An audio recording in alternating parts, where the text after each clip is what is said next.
प्रिय विद्यार्थियों, alkyl halide का चैप्टर चल रहा था और लास्ट टर्न पे नाभिक स्नेही प्रतिस्थापन अभिक्रियाओं की 10 अभिक्रियाओं को समाप्त किया था और आखिरी अभिक्रिया है नाभिक स्नेही में अमीनों का संश्लेषण। जब एल्किल हैलाइड को अमोनिया के साथ में एक सील बंद नलिका में गर्म करते हैं तो अमीनों का मिश्रण प्राप्त होता है। इसे एल्किल हैलाइड का अमोनी अपघटन या अमोनीकरण कहते हैं, एल्काइलेशन ऑफ एमीन्स। जैसे मैथिल अमीन को बनाना है तो मैथिल क्लोराइड को अमोनिया के साथ में गर्म करेंगे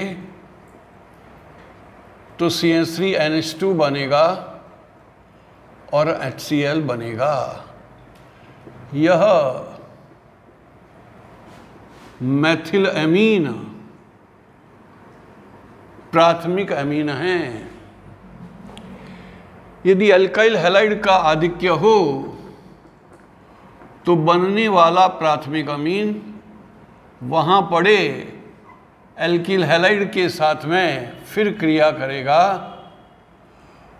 और NH2 के एक हाइड्रोजन का प्रतिस्थापन एल्किल मूलक से होगा, HCl बनेगा। डाई मैथिल एमीन, यह 1-2 डिग्री अमीन है। यदि डाईमेथिल अमीन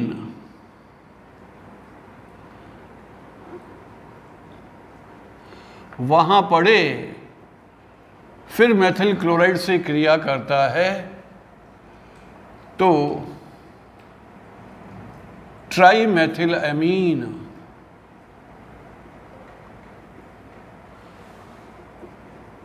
बनता है। ट्राई मैथिल एमीन जो एक तृतीयक अमीन है, 3 डिग्री अमीन है। बनने वाला इसको अपन ऐसे लिख सकते हैं CH3 whole thrice N, trimethylamine CH3 whole thrice N plus CH3Cl। तो यह CH3 whole 4 N positive Cl negative tetra Maithil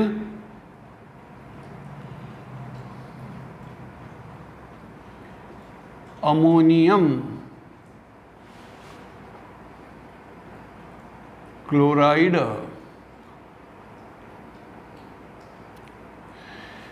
इसे चतुष्कीय अमोनियम लवण या क्वाटरनरी अमोनियम साल्ट कहते हैं।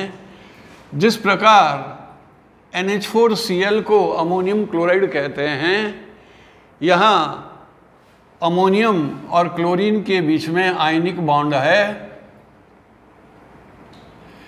इसी प्रकार ये चारों हाइड्रोजन का प्रतिस्थापन 4 एल्किल समूह से हुआ है।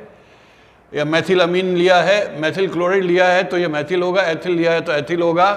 जैसा भी अमीन लिया हुआ है उसके अनुसार टेट्रा मैथिल अमोनियम क्लोराइड, जिसे चतुष्कीय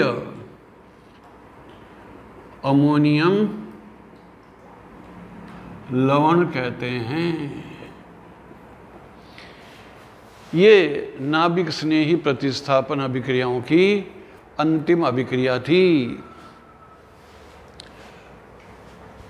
स्टार्टिंग में अपन ने हेडिंग में पढ़ा था 4 प्रकार की अभिक्रियाएं नाभिक स्नेही प्रतिस्थापन अभिक्रियाएं, और दूसरी थी विलोपन अभिक्रियाएं।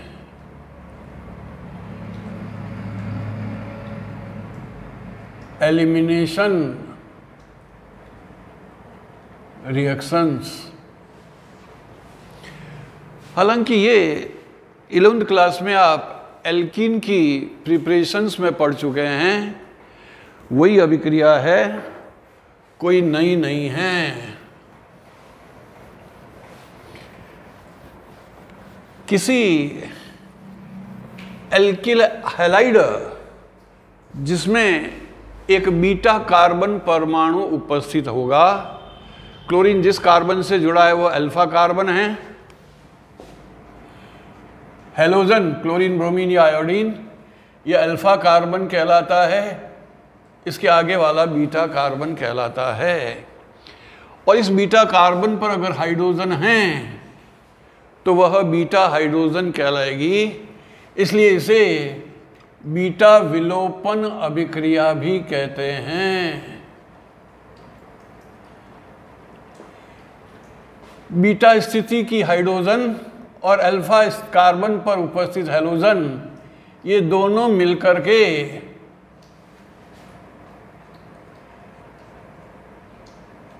HX का एलिमिनेशन कर देगी, जिससे संगत एल्कीन बनती है। जैसे CH3 CH2Br यहाँ अभिकर्मक के रूप में अल्कोहलिक KOH लेते हैं।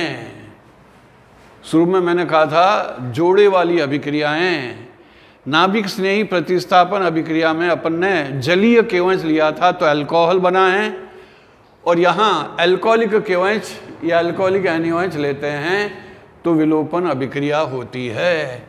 ये अल्फा कार्बन है, ये बीटा कार्बन है, यहाँ से हाइड्रोजन निकलेगी, यहाँ से हैलोजन निकलेगी, तो CH2 double bond CH2 plus HBr, वो HBr KOH से क्रिया करके KBr और H2O बना देता है। यह एक विलोपन अभिक्रिया है। CH3 CH2 CH2Br alcoholic KOH के साथ में गर्म करते हैं तो यह CH3 CH double bond CH2 plus HBr, यह एथीन, यह प्रोपीन। इसी प्रकार यह ब्रोमीन अगर बीच वाले कार्बन पर हो, आइसोप्रोपाइल ब्रोमाइड हो, तो भी यही बनेगा। और 11th क्लास में एक नियम पढ़ा था जिसे सेतजेफ का नियम कहते हैं। यदि किसी एल्किल हैलाइड में जो हैलोजन अम्ल का विलोपन हो रहा है, उससे दो समावयवी एल्कीनों के बनने की संभावना है, तो वह एल्कीन अधिक मात्रा में बनेगी, जिसमें द्विआबन से बंधित दोनों कार्बन पर प्रतिस्थापी एल्किल समूहों की संख्या अधिक हो। यह सेतजेफ का नियम है, और इसे अपन ने 11th में पढ़ा था अति संयुग्मन में, क्योंकि वह एल्कीन अधिक स्थायी होती है। जो एल्कीन अधिक स्थायी है वो अधिक मात्रा में बनती है। जैसे CH3 CH2 CHBr CH3। अब यह अल्फा कार्बन है तो यह भी बीटा हुआ और यह भी बीटा हुआ, इसके नियरेस्ट वाला इधर चाहे इधर। हाइड्रोजन यहाँ से भी निकल सकती है, हाइड्रोजन यहाँ से भी निकल सकती है। जब दोनों जगह से हाइड्रोजन निकल सकती है तो दो उत्पाद बन सकते हैं, एक यह और दूसरा यह। ब्यूट 1 इन या 1 ब्यूटीन, ब्यूट 2 इन या 2 ब्यूटीन। सेतजेफ का नियम कहता है कि द्विआबन से बंधित कार्बन पर दोनों में एक एक एल्किल मूलक है, यहाँ पर एक एल्किल मूलक है और इधर दोनों हाइड्रोजन हैं, तो यह 81% बनेगी और यह 19% बनेगी। कहने का मतलब है कि मुख्य उत्पाद ब्यूटटूइन होगी। यहां यदि कोई तृतीयक एल्किल हैलाइड है, इसे अपन ब्रोमो एथेन, यह 1 ब्रोमो प्रोपेन, या 1 ब्रोमो प्रोपेन और 2 ब्रोमो प्रोपेन दोनों से ही प्रोपीन बनेगी। यह 2 ब्रोमो ब्यूटेन, और यह 1 2 3 4 2 ब्रोमो 2 मैथिल ब्यूटेन। यह कार्बन परमाणु अल्फा है, तो इसके नीरस वाला यह भी बीटा है, यह भी बीटा है और यह भी बीटा है। तो यहां से या यहां से निकले तब तो एक ही उत्पाद हुआ, और अगर यहां से निकलती है तो डबल बॉन्ड यहां आएगा। मुख्य उत्पाद CH3 CH double bond C,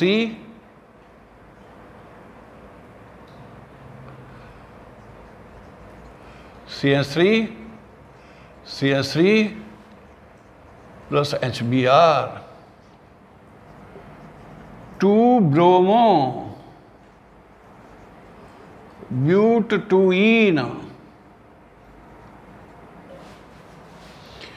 यह मुख्य उत्पाद बनेगा। जबकि अल्प मात्रा में चाहे यहां से निकलो चाहे यहां से निकलो वही उत्पाद होगा, दोनों एक ही है। CH3 CH2C double bond CH2 CH3 1 2 3 4, 2 bromo कहां से आ गया? ये ब्यूटटूइन है, ये 2 ब्रोमो 2 मैथिल ब्यूटेन था, और ये 2 मैथिल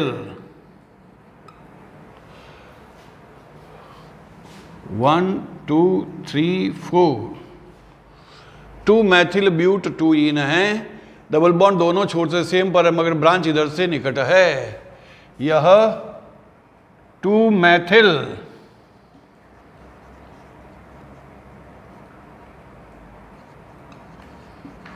ब्यूट 1 इन बनेगी। इस प्रकार सेजेफ का नियम कहता है कि यदि किसी एल्किल हैलाइड के विलोपन से 2 समावयवी एल्कीनें बनती है तो वह एल्कीन अधिक मात्रा में बनेगी जिसमें द्विआबंध से बंधित कार्बन परमाणु पर एल्किल समूहों की संख्या अधिक हो। जो प्रतिस्थापी एल्किल समूह हैं उनकी संख्या अधिक हो, इसलिए मुख्य उत्पाद यह बनेगा, वह अत्यंत कम बनेगा। चूंकि इस अभिक्रिया में एक हैलोजन अम्ल का व्युत्पन्न हुआ है, इसे अपन वी हाइड्रो हैलोजनीकरण भी कहते हैं। Dehydro halogenation.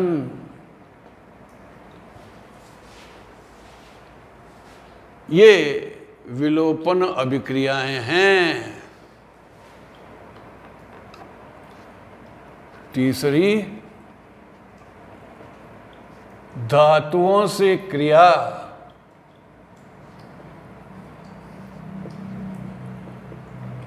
Reaction with metals.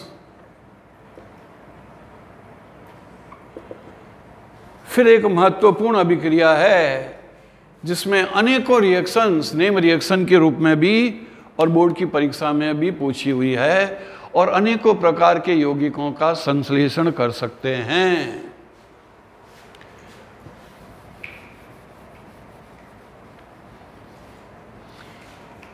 पहला वुड्स रिएक्शन, वुड्स अभिक्रिया, फिर 11वीं क्लास में पढ़ी हुई है। एल्केनो की प्रिपरेशन में जब एल्किल हैलाइड को शुष्क ईथर की उपस्थिति में सोडियम धातु से क्रिया कराते हैं तो जितने कार्बन का एल्किल हैलाइड था उससे दुगने कार्बन की एल्केन बनती है।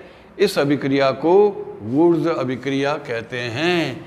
एक सामान्य अभिक्रिया में RX plus twice Na plus XR शुष्क ईथर, तो R single bond R plus twice NaX। जहां तक विलोपन अभिक्रियाओं का सवाल है, 3 डिग्री एल्किल हैलाइड सबसे आसानी से विलोपन करते हैं। 2 डिग्री अल्काइल हैलाइड उससे कुछ कम क्रियाशील हैं और 1 डिग्री अल्काइल हैलाइड की क्रियाशीलता विलोपन के प्रति अत्यंत कम है। यहां दोनों एल्काइल ग्रुप समान हैं तो एक एल्केन बनती है, और यदि दोनों एल्किल मूलक भिन्न भिन्न प्रकार के हों तो 3 एल्केनों का मिश्रण बनता है। एक ये R अपने इस R से मिलकर के RR बनाएगा, एक R' अपने दूसरे R' से मिलकर के R' बनाएगा, और तीसरे में एक R और एक R' मिलकर के R' बनाएगा। 3 एल्केनों का मिश्रण प्लस ट्वाइस NaX, इसे वुड्स अभिक्रिया कहते हैं। एल्किल हैलाइड अगर समान प्रकार का है तो वुड्स अभिक्रिया में भी और विलोपन में भी एल्किल फ्लोराइड सबसे कम, एल्किल क्लोराइड उससे कम, उससे ज़्यादा, एल्किल ब्रोमाइड उससे ज़्यादा, और एल्किल आयोडाइड सबसे ज़्यादा। ये इनकी क्रियाशीलता का क्रम होगा। पढ़ चुके अपन पहले, वापस फिर विलोपन में भी और वुड्स अभिक्रिया में भी इनकी क्रियाशीलता को ऐसे लिखा गया है। उदाहरण के लिए methyl bromide plus twice Na plus methyl bromide शुष्क ईथर, तो CH3 प्लस ट्वाइस NaBr, यह एथेन है। C2H5Br plus twice Na plus Br C2H5, तो यह C2H5 ये और कुछ नहीं, CH3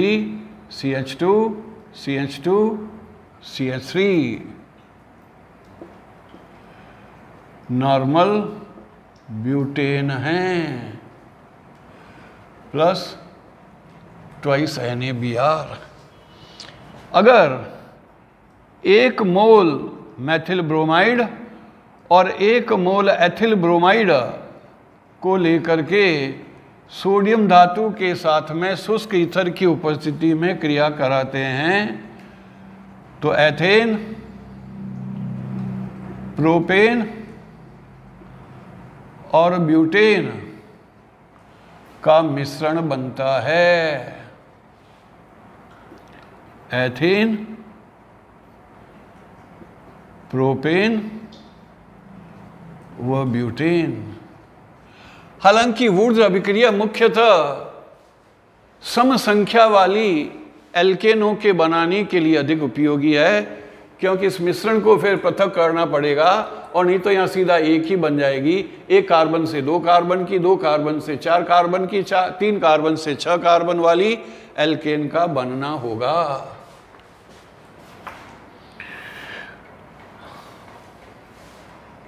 दूसरा, वुड्स फिटिग अभिक्रिया। वुड्स फिटिग अभिक्रिया में एक एराइल हैलाइड, एरोमेटिक हैलाइड, और एक एल्काइल हैलाइड, ये दोनों सोडियम धातु के साथ में शुष्क ईथर की उपस्थिति में क्रिया करेंगे, तो एरोमेटिक हाइड्रोकार्बन का बनना होगा, जिसमें हैलोजन का परमाणु का प्रतिस्थापन किसी एल्किल मूलक से हो जाएगा। एल्किल एरीन बनती है, जैसे chlorobenzene plus sodium plus methyl chloride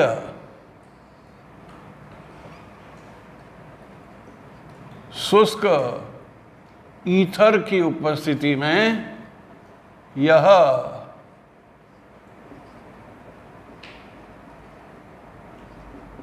toluene, जिसे मेथिल बेंजीन कहते हैं,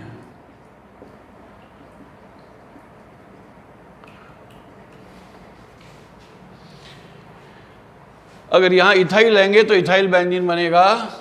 इस प्रकार वुड्स फिटिग अभिक्रिया में एक एल्किल हैलाइड मेथिल क्लोराइड, जो एक एल्काइल हैलाइड है, और यह क्लोरोबेंजीन, जो एक एराइल हैलाइड है, एरोमेटिक हैलाइड है, तो उनसे हमेशा आपका एरोमेटिक हाइड्रोकार्बन बनेगा, जिसमें कोई न कोई एल्काइल मूलक जो भाग में ले रहा है, काम में आ रहा है, वो यहाँ पर जुड़ा हुआ होगा।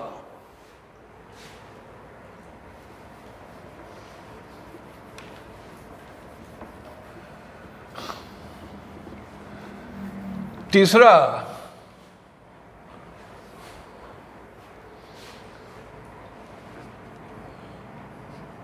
लिथियम धातु से क्रिया।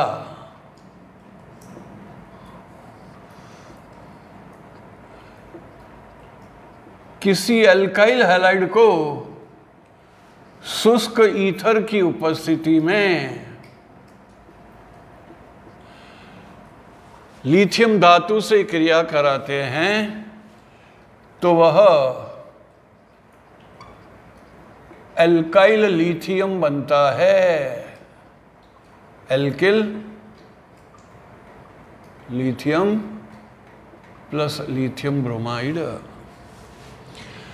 अब यहाँ मिथाइल, इथाइल, प्रोपाइल, ब्यूटाइल कोई भी ले सकते हैं, उसके अनुसार वह उत्पाद का बनना होगा। जिंक धातु से क्रिया या फ्रैंकलैंड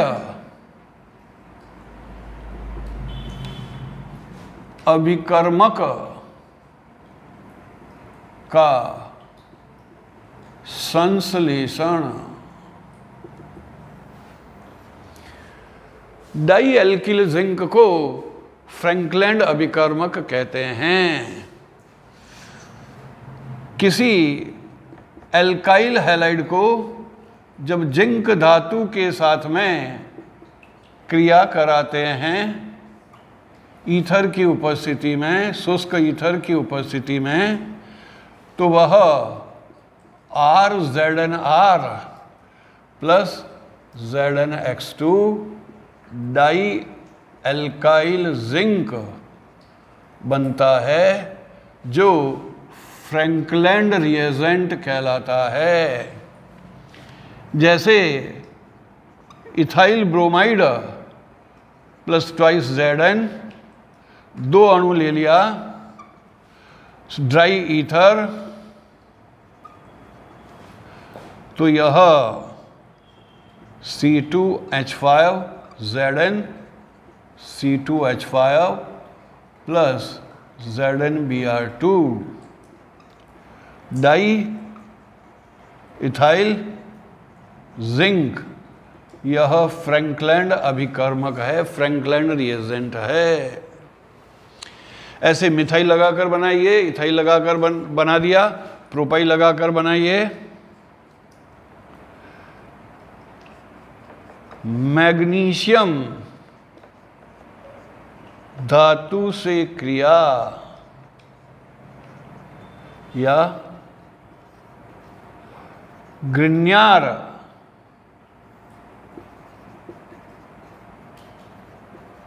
अभिकर्मक, जिसे अंग्रेजी में ग्रिग्नार्ड रिएजेंट कहते हैं, यह ग्रिग्नार अभिकर्मक का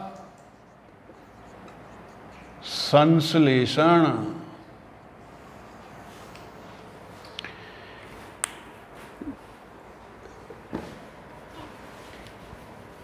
ग्रिग्नार अभिकर्मक एल्किल मैग्नीशियम हैलाइड को कहते हैं, RMgX को कहते हैं।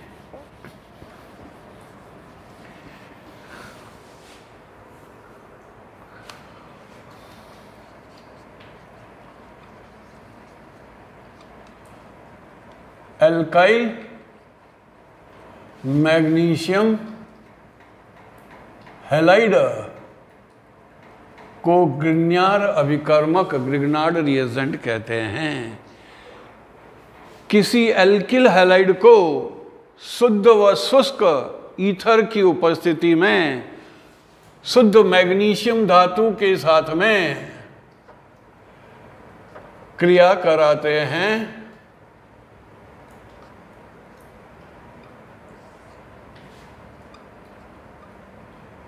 शुद्ध व शुष्क ईथर की उपस्थिति में, तो RMgX बनता है एल्किल मैग्नीशियम हैलाइड, जिसे ग्रिग्नार अभिकर्मक कहते हैं। अगर मिथाइल ब्रोमाइड लिया गया है तो यह CH3MgBr मैथिल मैग्नीशियम ब्रोमाइड बनेगा। अगर C2H5Br लिया हुआ है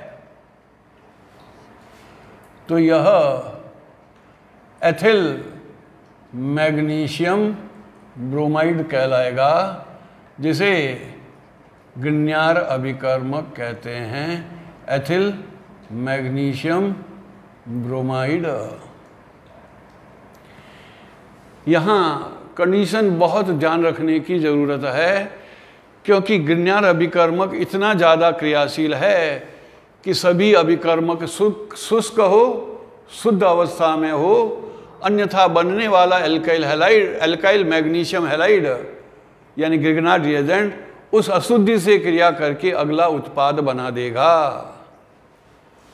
ये मैग्नीशियम धातु से क्रिया है।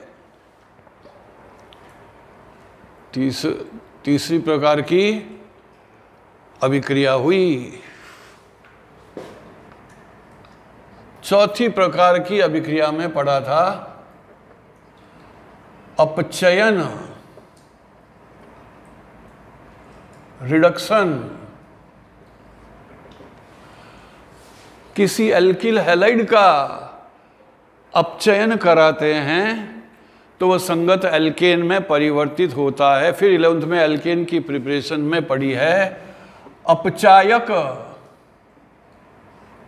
के रूप में जिंक धातु व सांद्र HCl ले सकते हैं, सोडियम धातु व इथाइल अल्कोहल ले सकते हैं। लिथियम एल्यूमिनियम हाइड्राइड आदि कोई भी अपचायक को काम में लिया जा सकता है। RX प्लस ट्वाइस H, यहाँ निकल प्लेटिनम पैलेडियम के साथ में जो डाई हाइड्रोजन हैं उसको भी प्रयुक्त किया जा सकता है। तो RH प्लस HX यह संगत एल्केन बनती है। C2H5Br प्लस ट्वाइस H, इनमें से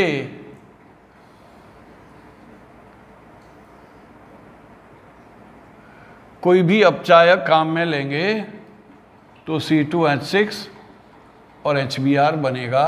अगर इसको लेंगे तो यहाँ पर H2 लिखेंगे निकल प्लेटिनम या पैलेडियम के रूप में। ये मोनो हैलोजन व्युत्पन्न या एल्किल हैलाइड और उनसे बनने वाली विभिन्न प्रकार की अभिक्रियाएं, उनके रासायनिक गुण और उनका एक्सप्लेनेशन। रिएक्शंस को घर पे याद कीजिए और फिर क्वेश्चन बोर्ड की बुक में से बैठ करके कीजिए। That's all.